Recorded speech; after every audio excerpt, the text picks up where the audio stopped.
convidamos a vice-presidente da Associação Nacional dos Magistrados de Justiça do Trabalho, Noêmia Garcia Porto.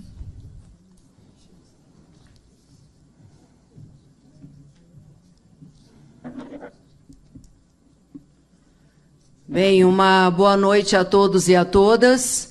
Acho que nós já estamos há mais de 5 horas de debate sobre o PL 7748 e eu não poderia ir embora, a despeito dos compromissos da entidade, sem deixar registrada uma fala de pelo menos 5 minutos em relação à atuação da Ana Matra no que diz respeito à tramitação do projeto. A Ana Matra acompanhou esse projeto dentro do seu radar de análise parlamentar desde o dia 28 de outubro de 2017. E, para nosso espanto, esse projeto não estava no radar de acompanhamento parlamentar de nenhuma entidade representativa da magistratura e membros do Ministério Público. E não por descuido dessas entidades, mas exatamente porque se fez e se travou, como se percebeu aqui, uma tramitação e uma discussão a partir da ideia de que doutos, ou aqueles que entendem melhor do direito administrativo, são capazes de falar sobre o projeto, mas não outros representantes diversos da comunidade jurídica e muito menos da representação dos cidadãos. A Ana Matra subscreveu, foi a única que fez o recurso que fez travar esse projeto no dia 1º de novembro de 2017. Mas não foi possível segurá-lo por muito tempo, exatamente pelo interesse da Casa Parlamentar de que ele tramitasse rapidamente, sem muitas audiências públicas. E, para ser muito sincera, nenhum pedido de audiência pública plural foi aceito nem na Câmara dos Deputados, nem no Senado Federal. Essas coisas têm que ser ditas com muita clareza, porque não basta se falar que o déficit de discussão democrática é uma questão menor. Não se discutiu, mas daí o projeto está aí, e daí, de repente, ele não é vetado, e aí depois juízes e promotores discutem o que der desse resultado. Afinal de contas, nós estamos, sim, dentro de um parâmetro, de um paradigma de Estado democrático de direito, e não qualquer outro. Daí porque projetos de lei que vêm com esse déficit democrático, eles devem ser, assim, analisados, acaso nós tenhamos que interpretá-lo no caso concreto. Além da questão do déficit democrático, eu não tenho dúvida quanto à questão do retrocesso no controle que é necessário da administração pública. Existe, sim, o risco da impunidade está colocado a pretexto de uma suposta segurança jurídica e de eficiência administrativa. Uma questão importante que a Ana Matra colocou tanto na nota pública quanto no ofício que foi endereçado à Sua Excelência, o Presidente da República, pedindo a Sua Excelência o veto integral do projeto, é a questão de que o interesse público não é monopólio do Estado brasileiro, ele não é monopólio da administração pública. O interesse público, ele pertence aos cidadãos, e em diversas das falas dessa audiência de hoje, o cidadão não apareceu referenciado.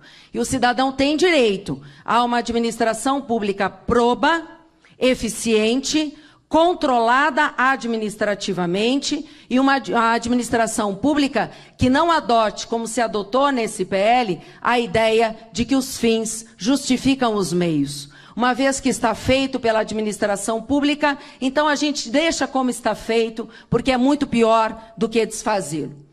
É sinceramente muito complicado o argumento que se viu circular por aqui, de que se aprova o projeto e depois a gente vê o que faz com ele. Isso potencializa a insegurança jurídica e apenas reforça a cultura brasileira, que é exatamente uma cultura de alta litigiosidade.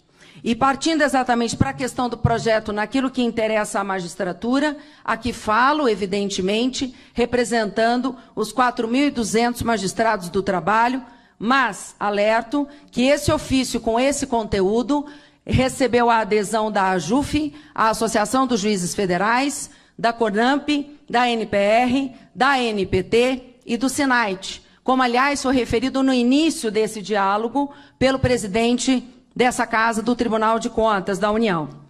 É importante destacar que esse não é um projeto que coloca de um lado a administração pública e de outro os órgãos de controle.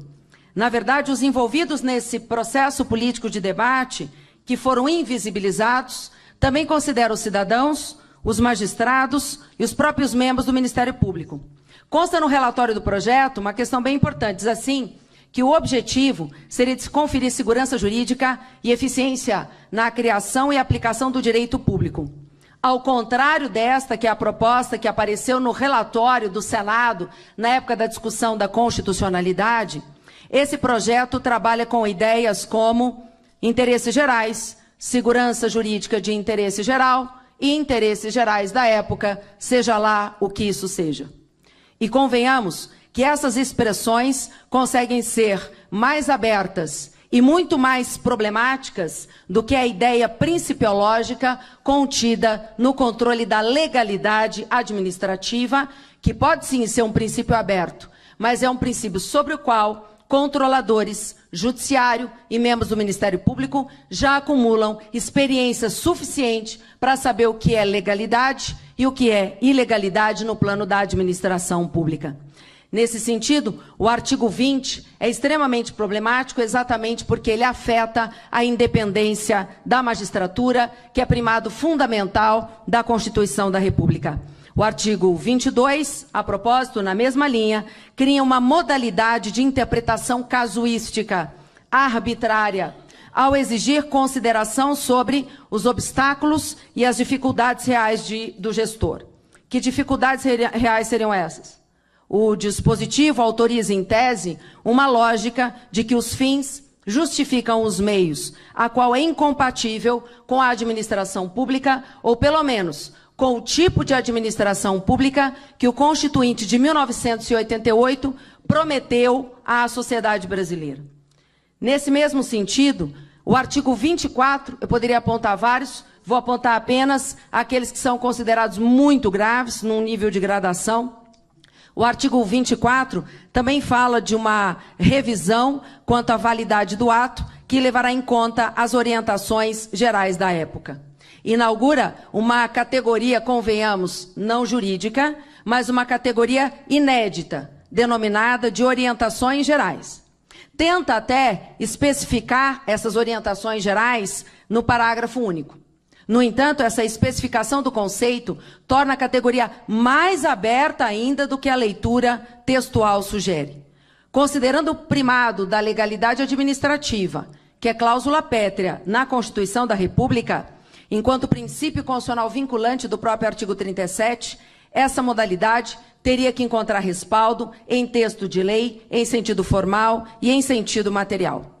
O aspecto central de maior preocupação reside no fato de que se criaram modalidades justificativas abertas para eventual convalidação de ato ou de contrato inexistente e nulo.